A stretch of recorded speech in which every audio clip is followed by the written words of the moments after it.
I am drinking water and somebody come, ब्रह्म ज्ञान कैसे होता है?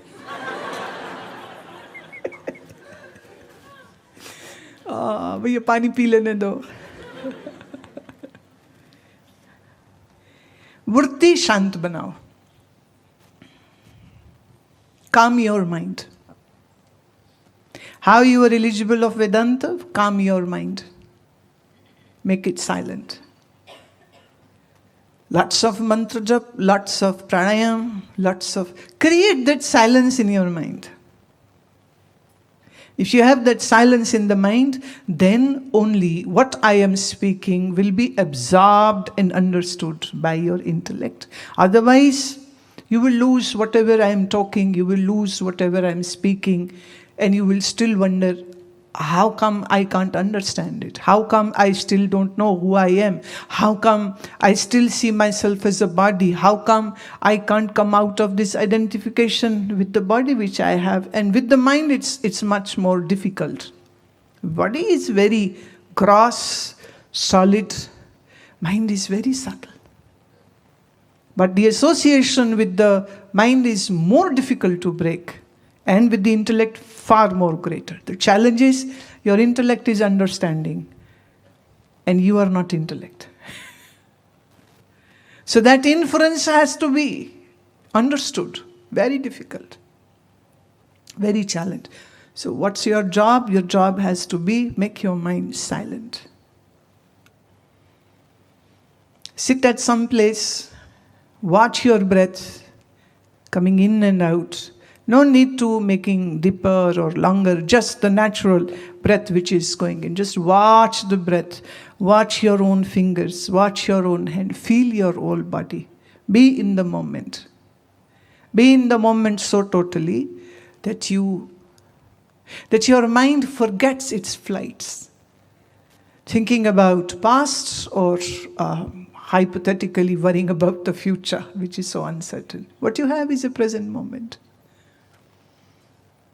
And yes, I do want to talk about that man who was saying, I'll make a biggest house, and then when you come in our city, you should stay with me. That man did make a very big house, yes. And when I went to that city, I came to know he has died. And that promise which he took from me, that when I come to his city, I'll stay with him, the person is no more alive. And his family had nothing to do with me. So that house is still standing tall in Jalandhar. But I never went in. So if you have a smaller house or just a one-room apartment, if you feel like serving your master and inviting, better do it now. Don't fool yourself. You'll make a big house in some 10, 20 years. And by the time the house is done, either you are dead or physically I am dead. What's the use? बहुत लोग हैं वो मुझे कहते बस अपना 2 बेटे ब्याहने 1 बेटी ब्याहनी फिर असी वेले फिर तो बस आश्रम रह के साधना करनी। होता ये है 2 बेटे उनने ब्याह लिए, फिर बेटी उनने ब्याह ली, फिर बड़े लड़के की डिवोर्स का स्यापे चल पड़े और पुलिस थाना कचहरी हो गया, उसका निपटा। तो छोटी के साथ कुछ प्रॉब्लम हो गई, उससे निपट रहे थे तो खुद को स्ट्रोक हो गया, पैरालिसिस हो गया, व्हीलचेयर पे पड़े। अब क्या ही आएंगे आश्रम, बताओ। लोग बड़ी दूर की सोचते हैं भाई, इतने दूर की सोचते हैं कि बस फिर वो दूर ही निकल जाते हैं। जो है आज है,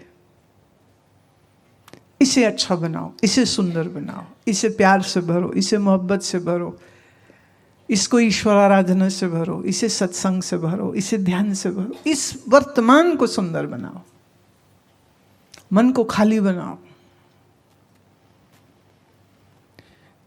आपका जो ट्रेनिंग है ना वो इतना गलत है। सबने कह रखा है जब ये कर लोगे तुम सक्सेसफुल, जब ये कर लोगे सक्सेसफुल, जब ये हो जाएगा सक्सेसफुल। आपकी सक्सेस हमेशा भविष्य में कहीं पड़ी हुई है, अभी नहीं है।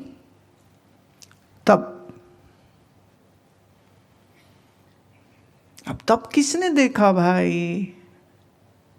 जो है सो आज है, जो है सो अभी है, जो है सो वर्तमान है। बाकी जो परिवार की जिम्मेदारियां हैं, जो काम है, तो वो तो करने ही है। अब उससे भी कहाँ कई बार फुर्सत मिलती है। अब कई बार बंदा बहुत चाहता है, लेकिन घर में पिता बीमार हो गए हैं या माँ बीमार हो गई है, तो उनकी सेवा में लगे हैं।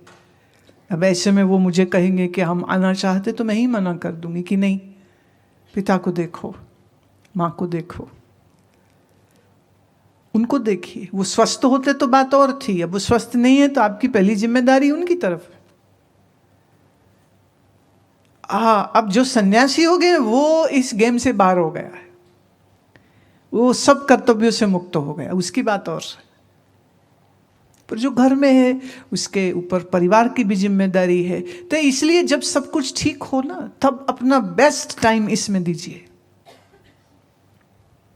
और घर के कामकाज या जिम्मेदारियों को कभी बोझ मत समझिए, आप उसको सेवा देखिए और सेवा की दृष्टि से करिए। जहाँ सेवा में क्या है, हम करते हैं, हम बदले में कुछ नहीं चाहते हैं, करने में आनंद होता है। तो जब यहाँ आश्रम में आकर के 100 किलो आलू छील सकते हो, मैंने एक तो नहीं छीलता, 20-30 लोग छीलते हैं। जब 100 किलो आलू छीलते हो तो भजन गाते हुए छील लेते हो, तो घर के 200 ग्राम आलू छीलने में क्यों माँ मर जाती? तो उसको भी प्यार से छील लिया करो।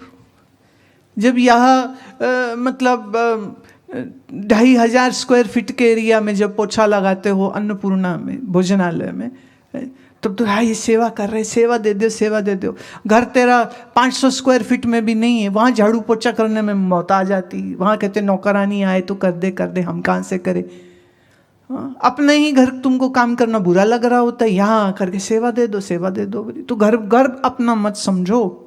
देखिए, हम ये नहीं कह रहे अपने घर के कागज मेरे नाम करा दो, नो नो नो नो, हम ये नहीं कह रहे हैं। पर हम ये कह रहे हैं कि इस खोपड़ी में ये बात बैठा लीजिए, ये अपना है ही नहीं है, ईश्वर का है, मिला है। तो जो चीज़ ईश्वर के प्रसाद से मिली है, साफ रखो, सुथरा रखो, अच्छे से रहो, ऐसे ही रहो जैसे वो भी आश्रम का ही हिस्सा है। नहीं, कई हैं ऐसे गुरु घंटाल, वो चेलों से कागज भी अपने नाम करवा लेते। वो कहते तूने मेरे पास ही आ जाना है, घर क्या करोगे, वो भी हम ही को दे दो, चलो। बहुत लोग दे दिए, दे लेते तो बड़ी अच्छी बात थी, पर देने के बाद जब कुछ गड़बड़ हो जाती है ना, तब वो पछता रहे होते कि हमने क्यों दे दिया। I don't believe in that. I believe जहाँ रह रहे हो उससे ममत्व हटा लीजिए। मेरा मुझ में किछ नहीं, जो किछ है सो तेरा, तेरा तुझको सौंप दे, क्या लागे है मेरा है नहीं। तुम तो फिर लड़ाई क्या? घर घर नहीं मंदिर है, घर घर नहीं गुरु का घर है। तो अब गुरु के घर में काम करने में क्यों बोझ लगेगा? 8 घंटा जॉब दुकान करने में क्यों बीमारी पड़ती तुमको, है ना? और हक की कमाई करो और बच्चों को भी कर्मठ बनाओ, उनको अपने ऊपर बोझ मत बनाओ ना। उनसे भी ये कह दो कि भैया पढ़ाएंगे लिखाएंगे, अब आगे तुम जानो, तुम्हारा काम, हमारे माल पे नजर मत रखना। सेल्फ डिपेंडेंट होना सीखिए, खुद भी बच्चों को भी वैसा ही बनाइए। सवाल इसका नहीं है कि आपका देहाध्यास क्यों नहीं छूटता या छूटे कैसे। सवाल यह है कि जिस मन ने, मुझे एक बात बताओ, टर्मिनली इल हो, कैंसर पेशेंट हो और उसके आखिरी श्वास चल रहे हो, या कोई स्ट्रोक पेशेंट हो और वो वेंटिलेटर पे हो, ऐसे व्यक्ति के मन में संसार की कौन सी वासना आ रही होगी? बोलो। कोई भी नहीं। तो एक श्वास जो हम ले रहे हैं वो ईश्वर की कृपा से मिला जीवन है। अगला श्वास आए ना आए, आदमी एकदमी, एक श्वास है तो आदमी है, एक श्वास नहीं है तो मुर्दा है। तो एक श्वास है, हम जीवित है, हम जीवित है तो ईश्वर की आराधना करो। लड़ाई भिड़ाई कोर्ट कचहरी आदमी अगले 10 साल की योजना बनाता है तभी करता है, नहीं तो क्यों करेगा। मैंने बहुत लोगों को देखा, जब वो बीमार हुए और डॉक्टर ने कहा वो उम्मीद नहीं है, तो अपने ही भाइयों से बहनों से हाथ जोड़ जोड़ के माफ़ियाँ मांगता है, माफ़ कर देना, मैंने तेरे साथ गलत किया। सारी जिंदगी लड़ा वो, लेकिन अब मौत सामने आई तो माफ़ी मांग रहे, माफ़ कर दे, मैंने बड़ा गलत किया, माफ़ कर दो, मैं क्या करूं, मेरे मन से बोझ निकल जाए पाप का। अब ये वैराग्य वृत्ति और जीवन का क्षणभंगुर होना अगर तुम्हें याद रहे, शरीर अपना है नहीं, हर बाहर जाती श्वास ये कह रही है, क्योंकि अंदर आवे ना आवे मालूम नहीं, कोई गारंटी है कि अंदर आएगा श्वास? कोई गारंटी है कि यहाँ से घर पहुँचोगे? अभी हमारे एक शिष्य ब्रिगेडियर 4-5 दिन पहले उनकी मृत्यु हुई, कोई महीना अस्पताल में थे। तो उनसे बात, उनके परिवार के लोगों से बात हो रही थी, तो सिर्फ 7 महीने पहले इस शरीर की माँ का जब श्रद्धांजलि समारोह था वो उसमें आए। तो उनसे किसी ने पूछा कि क्या गुजर रहे थे तब आए? बोले नहीं, माता जी का श्रद्धांजलि समारोह था, मैं कैसे नहीं आता। फिर क्या वो आने वाला जानता था कि अगले 6 महीने बाद वो आईसीयू में पड़ा होगा और वेंटिलेटर लगे होंगे? और उनकी पत्नी ने कहा क्या मैं वीडियो कॉल कराऊं, आप उनसे बात कर लो। मैंने कहा नहीं, मैं बात नहीं कर सकती, क्योंकि वो बोल नहीं पाएगा और वो ज़्यादा तकलीफ महसूस करेगा, इसलिए मैं बात नहीं कर सकती हूँ। मैं रुक जाते हैं, कहती डॉक्टर बोलते हैं शायद 4 दिन में वो निकाल देंगे। मैं कोई बात नहीं, हम 4 दिन बाद बात कर लेंगे।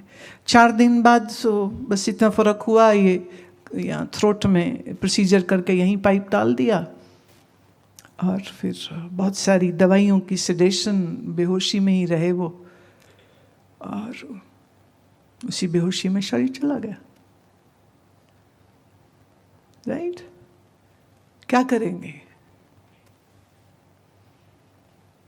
तो कभी कभी ये जो स्थितियां होती हैं ना किसी के जीवन में, उसको देखना चाहिए। और हम हमेशा कहते हैं उसके साथ हुआ, मेरे साथ नहीं हो सकता। इस गलतफहमी में मत रहो, इस गलतफहमी में बिल्कुल मत रहो। वो व्यक्ति जो आईसीयू में पड़ा है, वो व्यक्ति जो एक एक सांस लेने के लिए तकलीफ महसूस कर रहा है, क्या उसके मन में संसार का कुछ भोग विलास विषय वासना आएगा क्या?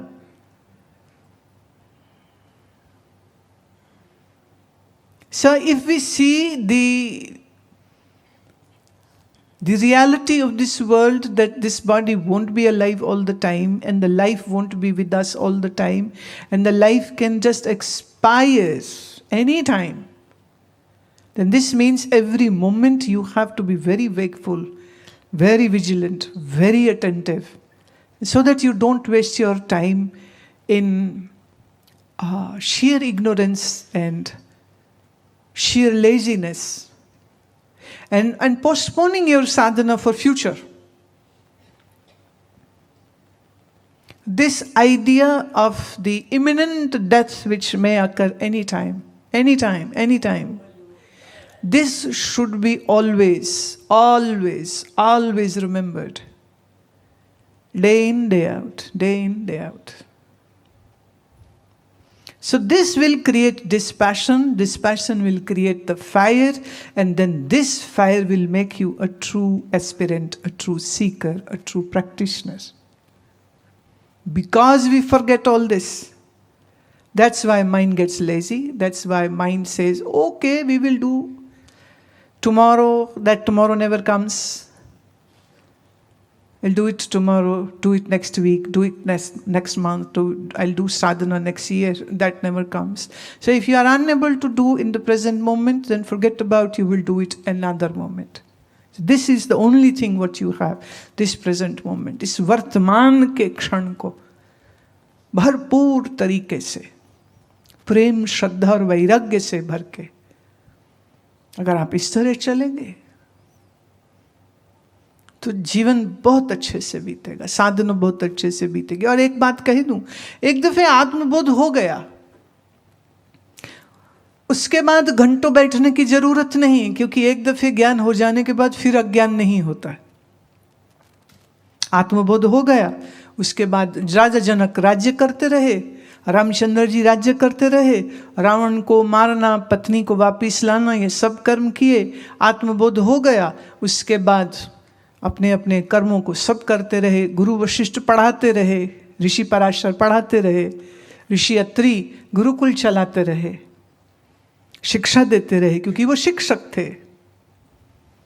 अर्जुन योद्धा था, युद्ध करता रहा ज्ञान उपरांत। तो ज्ञान आपको भगोड़ा नहीं बनाता, संसार से भाग जाओ, सिर मुंडा के कहीं बैठ जाओ गुफा में, ना ना ना। पर जब तक ज्ञान नहीं हुआ तब तक निरंतरता से उस साधना की आवश्यकता होती। और सबसे सरलतम चीज़ जो तुम कर सकते हो, और वो ये है, मन बिना सोचे रह नहीं सकता, तो इस मन में एक मंत्र की धुनी लगा के रखा करो। जो मंत्र तुम्हें प्यारा है उस मंत्र को धुनी लगा के रखो। ओम हो, शिवोहम हो, सोहम हो, ओम नमः शिवाय हो, कोई एक मंत्र धुनी लग रही अंदर, चल रही चल रही चल रही चल रही चल रही। काम करो, चलो फिरो, झाड़ू पोछा, ऑफिस, ये वो जो भी करो तो करो, लेकिन अंदर ये मंत्र की धुनी चलती रहे चलती रहे चलती रहे चलती रहे। और सच ये है कि अगर तुम्हारे में ईमानदारी है और दिल साफ है, कोई एक पॉइंट ऐसा आएगा जहाँ तुम्हें वक्त मिलेगा, जी करेगा थोड़ी देर आंख बंद कर लूँ, एक छोटा सा गोता अंदर लगा लूँ, मन ठहर गया है, सुख हो रहा है। अब वो सुख का भोक्ता तू बन जाता है, अपनी साधना के सुख का भोक्ता तू बन जाता है। काम चलते रहते अपनी जगह पे, और तुम अपने ध्यान में, विश्राम में रहते हो, बहुत अच्छा जीवन जाता है। करो तो सब होगा, नहीं करो तो 100 बहाने, जितने मर्जी निकाल लो। पर ये इतना कह दूं कि एक दफे तुम 50 पार कर जाओ तो रोज सावधानी बरतने की जरूरत है,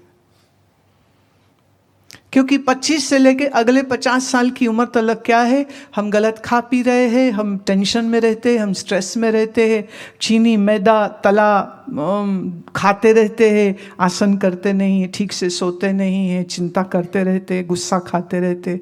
ये तुम्हारे लिवर को मारेगा, ब्लड प्रेशर देगा, स्ट्रोक होगा। तो फिर 50 के बाद तो फिर घंटी बजेगी, बस फिर खबर ही आती, हो गया हो गया हो गया। चलो अब पहले पहले ना हमको अच्छा ऐसे कैसे, ओहो। अब जब कोई ऐसी आती ना खबर, फलां को स्ट्रोक हो गया, मैं होना ही सी, क्या करूं मैं? जब सुनना ही नहीं है तो फिर क्या करें, क्या करें?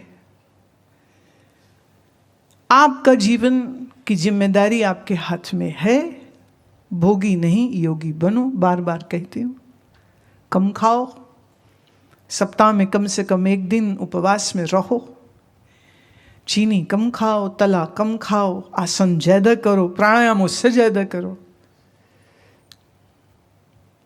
और इधर उधर कुछ नफा नुकसान हो जाए तो ये डायलॉग अच्छा है, ले लो, होना ही सी, पॉइंट, राइट?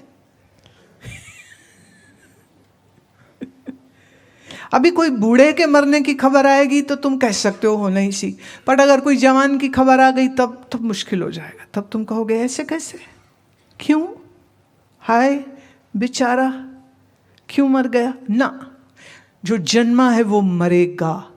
तो फिर बच्चा हो कि जवान हो, सुनो खबर तो बोलो होना ही सी। नहीं होना था क्या? गुरु तेग बहादुर नहीं कह रहे जो उपजो सो बिनस है, जो बनेगा वो मिटेगा, जो जन्मेगा वो मरेगा, जो आएगा सो जाएगा। क्या राजा, क्या रंग, क्या फकीर, बस फर्क ये है, एक सिंहासन चढ़ चले, एक बांधे चले जंजीर। एक मोह की जंजीरों से बंधा जाता है, एक मुक्त जाता है। मुक्त वही जाता है जो जीते जी मुक्त होता है, जीते जी मुक्त वही है जो वैराग्य और ज्ञान को पकड़ के रखता है। साधक बनो।